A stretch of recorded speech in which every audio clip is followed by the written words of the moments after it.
আমার যেই হাসনাত আব্দুল্লাহ যে প্রোফাইলটি আছে, পার্সোনাল প্রোফাইল, সেই প্রোফাইলটিকে ডিসেবল করে দেওয়া হয়েছে বেশ কিছুদিন আগে। আমি এই প্রোফাইলে, এই পেজ থেকে আমি এখন থেকে নিয়মিত অ্যাক্টিভ হব। এই পেজ থেকে, এই পেজটা এতদিন পর্যন্ত আমার যারা এডমিন আছেন তারা চালাতেন, এখন থেকে আমি এই পেজে নিয়মিত হব। আপনারা আমাকে স্পষ্ট শুনতে পাচ্ছেন কিনা বা স্পষ্ট দেখতে পাচ্ছেন কিনা আমাকে একটু কাইন্ডলি জানাবেন। দীর্ঘদিন আমি সোশ্যাল মিডিয়াতে ইনঅ্যাক্টিভ, আমার কোনো অ্যাক্সেস ছিল না। তো এখন থেকে আমি এই পেজটাতে আমি অ্যাক্টিভ হব এবং এই পেজটা আপনারা মানুষের কাছে পৌঁছে দিন। এই পেজটা আমি চাই আমার যে পার্সোনাল প্রোফাইলে মানুষের যে এনগেজমেন্ট ছিল, আমার বার্তা যেভাবে মানুষের কাছে আমি পৌঁছাতে পেরেছি, এই পেজের মাধ্যমে আমি আমার নির্বাচনী বার্তা, রাজনৈতিক বার্তা, সমসাময়িক সবকিছুই মানুষের কাছে পৌঁছাতে চাই। আপনারা অনেক মানুষ যুক্ত হয়েছেন আমাদের সাথে, আপনাদেরকে শুভেচ্ছা জানাচ্ছি, স্বাগত জানাচ্ছি। আজকে দীর্ঘদিন আমি বেশ কিছু বিষয় নিয়ে কথা বলার আগ্রহ ছিল।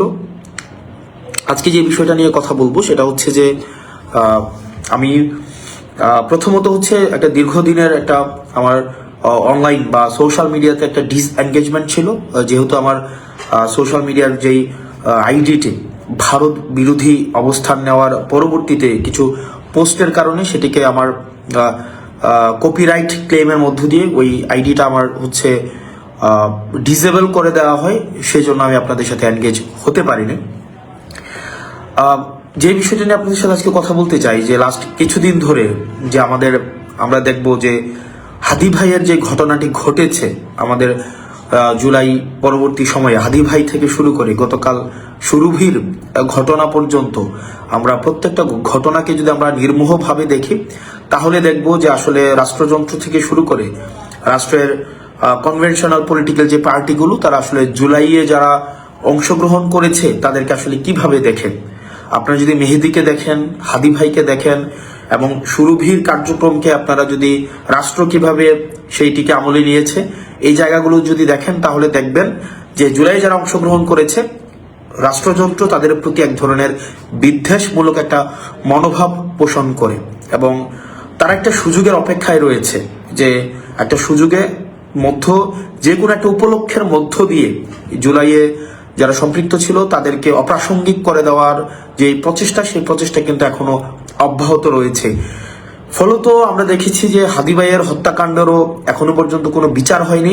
এখনো পর্যন্ত আমরা রাষ্ট্রকে দেখিনি বা সরকারকে দেখিনি, অন্তর্বর্তীকালীন সরকারের যারা দায়িত্বপ্রাপ্ত পুলিশ প্রশাসন থেকে শুরু করে গোয়েন্দা সংস্থা যারা আছে, এখনো পর্যন্ত আমরা দেখিনি কোনো ধরনের দৃশ্যমান কোনো ধরনের পদক্ষেপ নিয়েছে, যেটির মধ্য দিয়ে আমরা মনে করতে পারি যে আপনার বিচারের অগ্রগতি রয়েছে।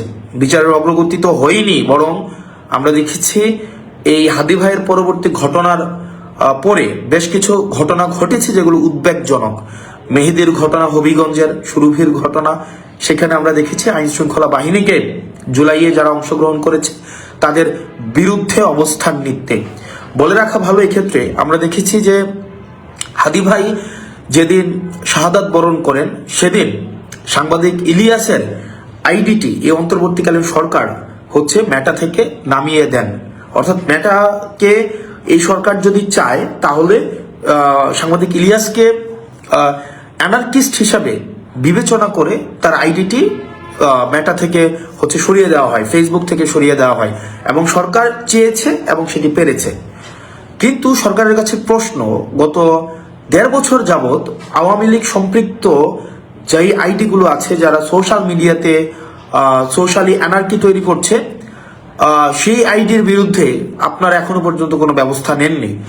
তাহলে সেটা স্পষ্ট হয়েছে আপনারা চাননি, এই কারণে ব্যবস্থা নিতে পারেননি। আপনারা চেয়েছেন সাংবাদিক ইলিয়াসের আইডি আপনারা নষ্ট করে দিবেন, আপনারা সোশ্যাল মিডিয়া থেকে নামিয়ে ফেলবেন, আপনারা চেয়েছেন এবং আপনারা সেটি সক্ষম হয়েছেন। তাহলে আপনাদের কাছে আমার প্রশ্ন, এখনো পর্যন্ত যারা আওয়ামী লীগ পেজ থেকে জুলাই অভ্যুত্থানে যারা অংশগ্রহণ করেছে এবং পরবর্তীতে এই অন্তর্বর্তীকালীন সরকারের বিরুদ্ধে লাগাতার যে ধরনের হচ্ছে চরিত্র হনন করেছে, যেভাবে যেভাবে প্রপাগান্ডা ছড়িয়েছে, সেটির বিরুদ্ধে কিন্তু আপনারা কোনো ব্যবস্থা নেননি। আপনারা এই কারণে ব্যবস্থা নেননি কারণ আপনারা চাননি। পরবর্তীতে আপনারা দেখবেন গত সপ্তাহর বা তার বেশি সময় ধরে আমাদের দেশের ব্যবসায়িকদের আচরণ, আমাদের দেশের মিডিয়ার আচরণ, আমাদের দেশের প্রশাসনের আচরণ, এই তিনটার যে একটা আনহোলি নেক্সাস হাসিনার সময় আমরা দেখেছি।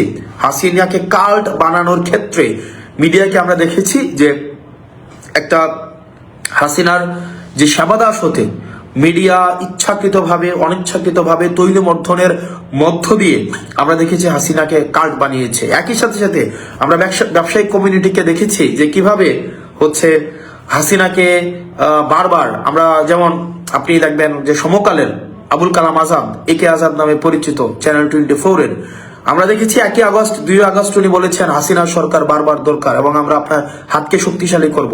এবং আজকে গতকাল আমরা দেখলাম যে জনাব তারেক জিয়ার সাথে ব্যবসায়ীদের যাদের হচ্ছে হ্যান্ডশেক হয়েছে, খুবই একটা হচ্ছে উষ্ণ অভ্যর্থনা তারেক জিয়াকে যেই ব্যবসায়ীরা দিয়েছেন, এই ব্যবসায়ীদের পরিচালিত মিডিয়াগুলাই গত 1.5 দশকের বেশি সময়ে আপনার তারেক জিয়ার যে নেতাকর্মীরা দেশে গুম হয়েছে, খুন হয়েছে, নির্যাতিত হয়েছে, নিপীড়িত হয়েছে, তাদের বৈধতা উৎপাদন করেছে এই ব্যবসায়ীদের পরিচালিত মিডিয়ার দ্বারা। কি আইরনি, ভাগ্যের কে নির্মম পরিহাস। আজকে জনাব তারেক জিয়া তাদের যেই নেতাকর্মী রয়েছে যারা গুম হয়েছে, আহত হয়েছে, নির্যাতিত হয়েছে, নিপীড়িত হয়েছে, তাদের রক্তের উপরে দাঁড়িয়ে তাদের হত্যাকাণ্ডের, তাদের গুমের, তাদের নির্যাতনের, তাদের নিপীড়নের যেসব মিডিয়া বৈধতা উৎপাদন করেছে, সেই সব মিডিয়া মালিকদেরকে একদম উষ্ণ অভ্যর্থনা জানাচ্ছেন।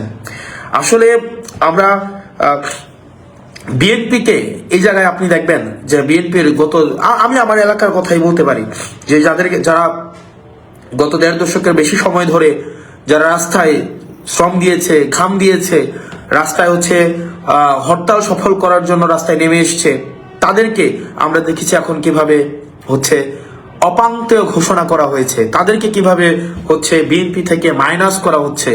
অথচ আমরা দেখছি 5 আগস্টের পরবর্তী সময়ে যারা বিএনপিকে একটা রাজনৈতিক দল হিসেবে বিবেচনা করেছে, বিএনপিকে যারা হত্যাযোগ্য করে তুলেছে, যেসব মিডিয়া বিএনপিকে সন্ত্রাস, আগুন সন্ত্রাস হিসেবে বিবেচনা করেছে, সময় টেলিভিশন এবং 71 টেলিভিশনের মতো টেলিভিশনের মালিকদেরকে আমরা যখন দেখি জনাব তারেক যে উষ্ণ অভ্যর্থনা দিচ্ছেন, সেটি আসলে আমি কিভাবে নেই সেটা মুখ্য না।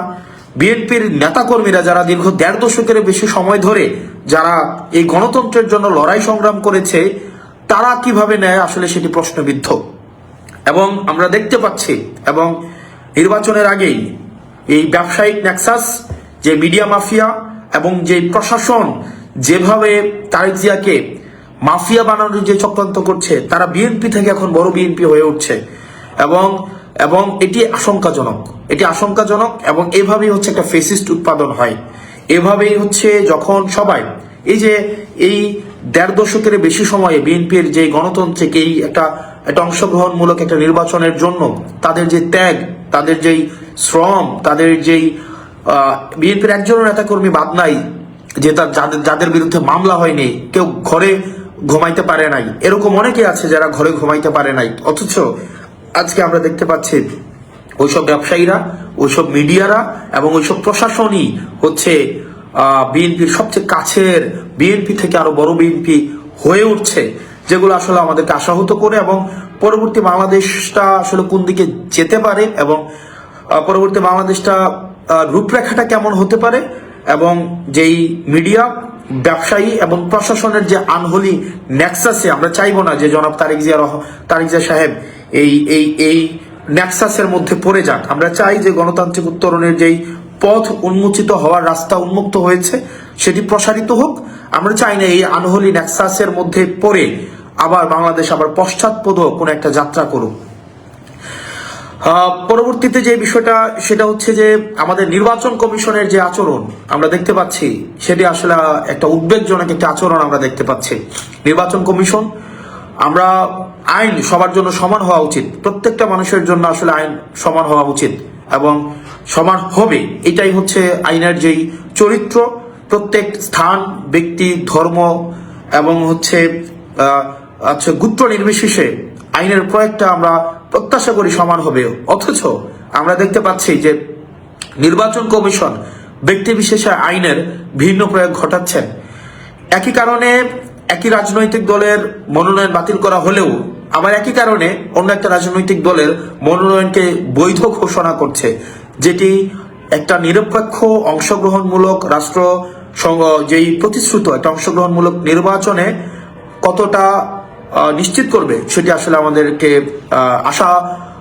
আমাদেরকে নিরাশ করে। আমরা নির্বাচন কমিশনকে আসলে আমরা দেখতে পাচ্ছি না। আমরা নির্বাচন কমিশনের আন্ডারে প্রশাসন থাকার কথা ছিল, নির্বাচন কমিশন আন্ডারে পুলিশ থাকার কথা ছিল। আইরনিক্যালি এই প্রশাসন এবং পুলিশ আমরা দেখতে পাচ্ছি এখন গুলশানের আন্ডারে চলে গিয়েছে, যেটি খুবই দুঃখজনক। আপনারা অনেকেই হয়তো আমার প্রতি ক্ষুব্ধ হতে পারেন, এটাই বাস্তবতা। এবং আমরা যে একটা লব সাইডের একটা প্রশাসন দেখতে পাচ্ছি এবং পুলিশ দেখতে পাচ্ছি, তারা কতটা রাষ্ট্র প্রতিশ্রুত একটা অংশগ্রহণমূলক একটা নির্বাচন করতে পারে সেটি নিয়ে আমাদের আসলে ভাবার সময় এসছে। আমরা আমাদের জায়গা থেকে প্রতিজ্ঞ, আমরা আমাদের জায়গা থেকে আমরা আমাদের কাজ করা অব্যাহত রাখবো। আমরা নিশ্চিত করতে চাই সংস্কারের প্রশ্নে, ভারত বিরোধিতার প্রশ্নে, আগ্রাসন বিরোধিতার প্রশ্নে অনেকেই বলে যে আপনারা আগ্রাসন বিরোধিতার কথা বলেন, আবার দেখা যায় ভারতের সাথে ব্যবসায়িক সম্পর্ক রাখেন। দেখেন, ব্যবসায়িক সম্পর্ক আমাদের সাংস্কৃতিক যে মেলবন্ধন, আমাদের রাজনৈতিক যে মেলবন্ধন, আমাদের সামাজিক, সাংস্কৃতিক, অর্থনৈতিক এবং ঐতিহাসিক যে মেলবন্ধন রয়েছে সেটি আমাদের অব্যাহত থাকবে। কিন্তু দাদাগিরির যে সম্পর্ক, আমাদের দেশে কে ক্ষমতায় আসবে, কে ক্ষমতা থেকে যাবে সেটি নির্ধারণ করে দেওয়ার যেই একটি বিদেশি প্রবণতা, যে আগ্রাসী যে প্রবণতা রয়েছে, এখানে রাষ্ট্রযন্ত্র, এখানের প্রশাসন, পুলিশ এবং এখানের অর্থনৈতিক রাজনৈতিক কাঠামোতে হস্তক্ষেপ করার যে প্রবণতা রয়েছে, আমরা সেটির বিরোধিতা করছি। আমরা ভারতের আপামর জনগণ, এই যে পিপল টু পিপল যে কমিউনিকেশন, এই যে গভর্নমেন্ট টু গভর্নমেন্ট যে কমিউনিকেশন এবং আমাদের business to business communication, G to যে কমিউনিকেশন, এই কমিউনিকেশন গুলোর মধ্যে যে সাটেল ডিফারেন্স রয়েছে, সেই জায়গাতে আমরা আমাদের প্রশ্নের জায়গাটি সেটি আমাদের পিপল টু পিপল কমিউনিকেশন।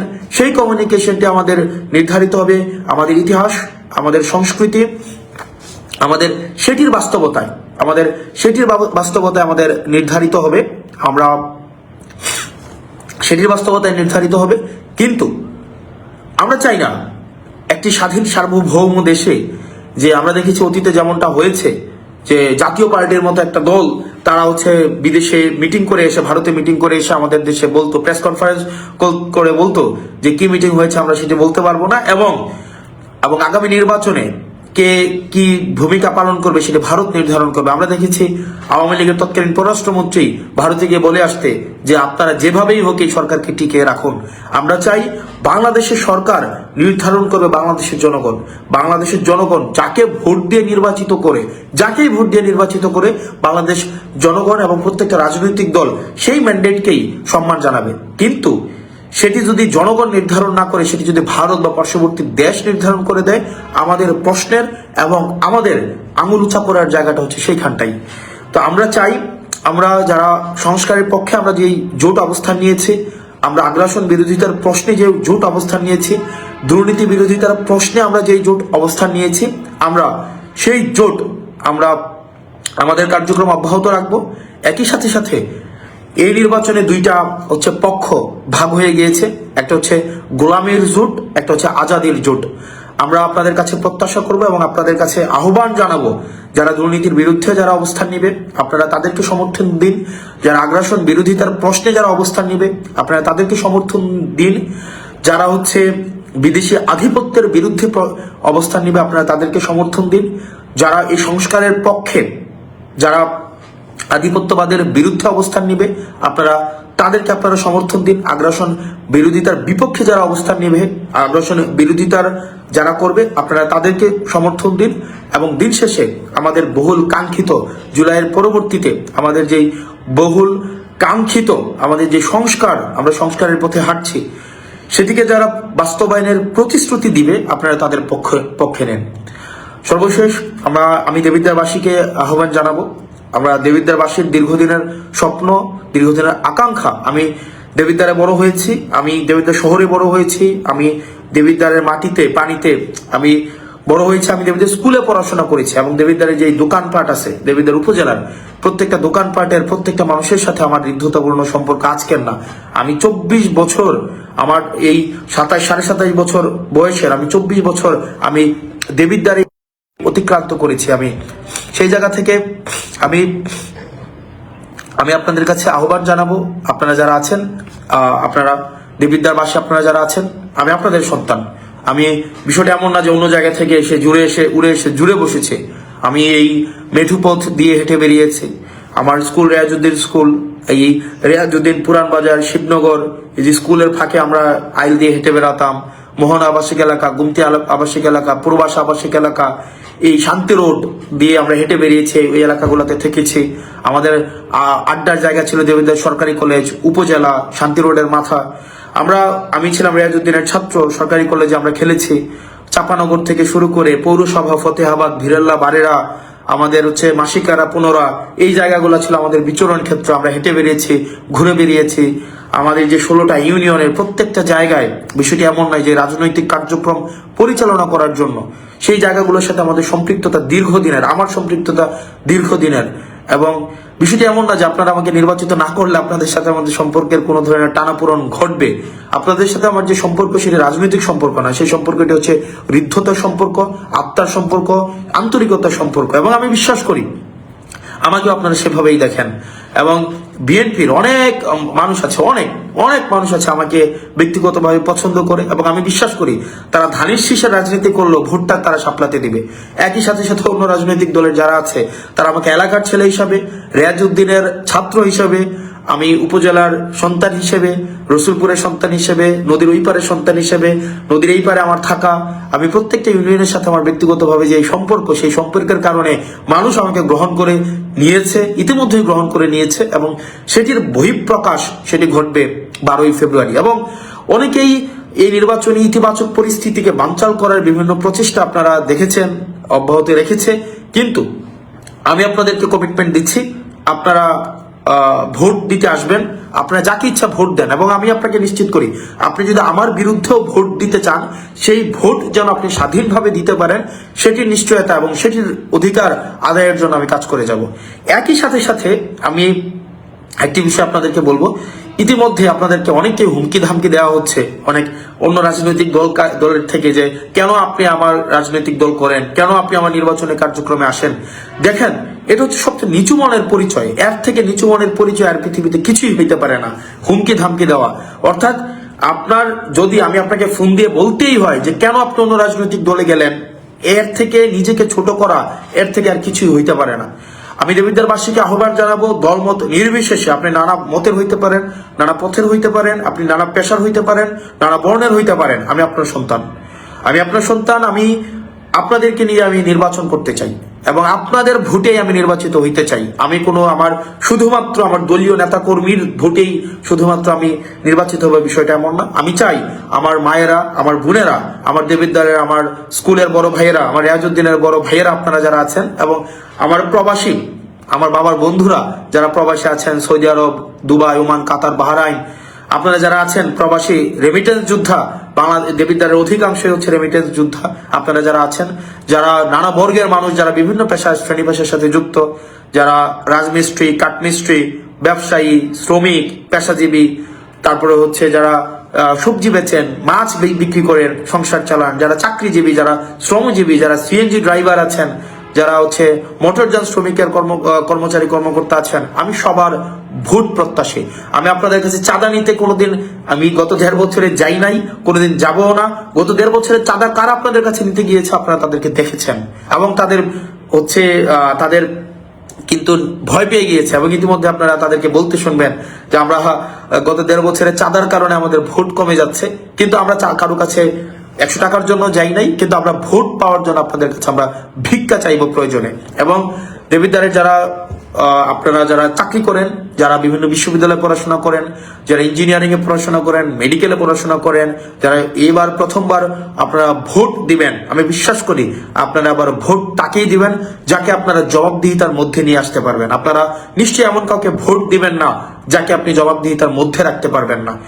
আমি আপনাদেরকে উদাত্ত আহ্বান জানাবো, আপনারা আমাকে সমর্থন দিয়ে আমার পাশে দাঁড়িয়ে সকল শ্রেণী পেশার মানুষ আপনারা দেবিদ্বারকে কাঙ্ক্ষিত পরিবর্তনের, যেই আমরা যে দেবিদ্বারকে পরিবর্তন চাই, যে গুণগত পরিবর্তন, যেই অবকাঠামোগত পরিবর্তন, শিক্ষার পরিবর্তন, আমাদের সাংস্কৃতিক যেই ইতিবাচক পরিবর্তন আমরা যেটি চাই, সেই পরিবর্তনের আপনি অংশগ্রহণ করুন।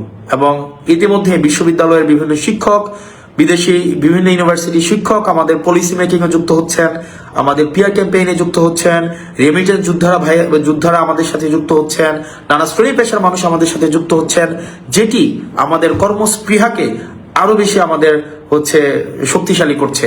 তো আমরা প্রতিনিয়ত আমাদের আগ্রহ আকাঙ্ক্ষা আমাদের বৃদ্ধি পাচ্ছে। আমাদের সাথে যারা আছেন আপনারা দেখবেন কারা আমাদের সাথে আছে, সমাজে শিক্ষিত, মার্জিত, ভদ্র, যারা ইতিবাচক পরিবর্তন চায়, বিভিন্ন নানা শ্রেণী পেশার মানুষ, রেমিটেন্স যোদ্ধা আমাদের পাশে আছে।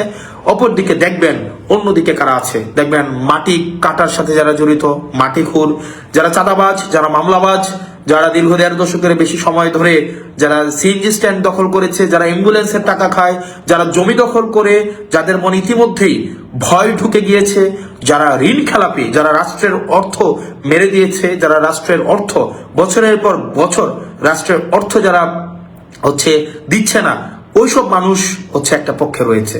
তো আপনাদের কাছে উদাত্ত আহ্বান জানাবো, আমরা আমাদের এই লড়াই অব্যাহত রাখবো।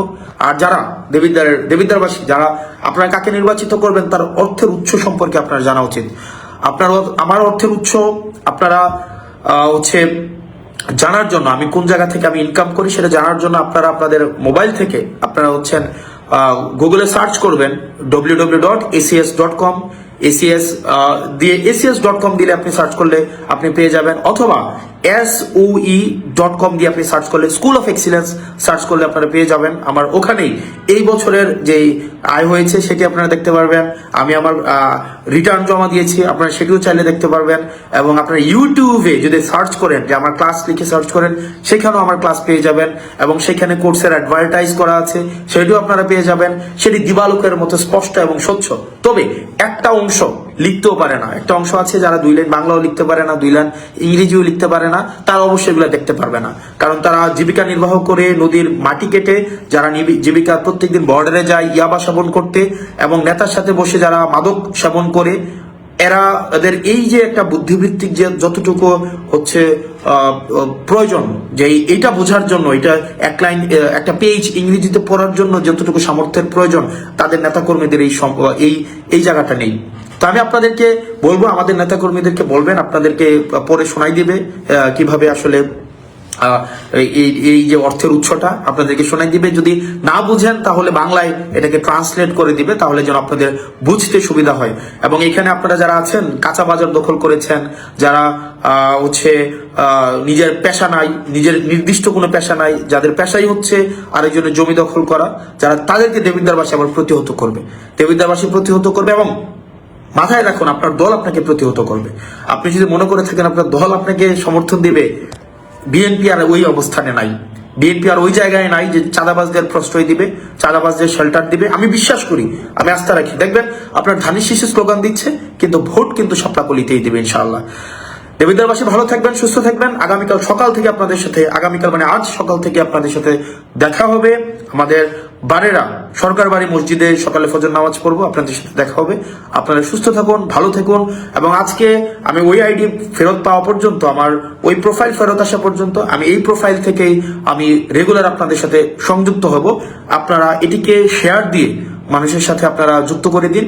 এবং আমি প্রতিশ্রুতি দিচ্ছি, আমাদের যে দুর্নীতির বিরুদ্ধে যে আমাদের অবস্থান, এবং আগ্রাসনবাদের বিরুদ্ধে যে আমাদের অবস্থান, সংসারের পক্ষে যে আমাদের অবস্থান, সেটি আমাদের অটুট এবং দৃঢ় থাকবে ইনশাআল্লাহ। আপনারা ভালো থাকবেন, সুস্থ থাকবেন। আসসালামু আলাইকুম ওয়া রাহমাতুল্লাহ।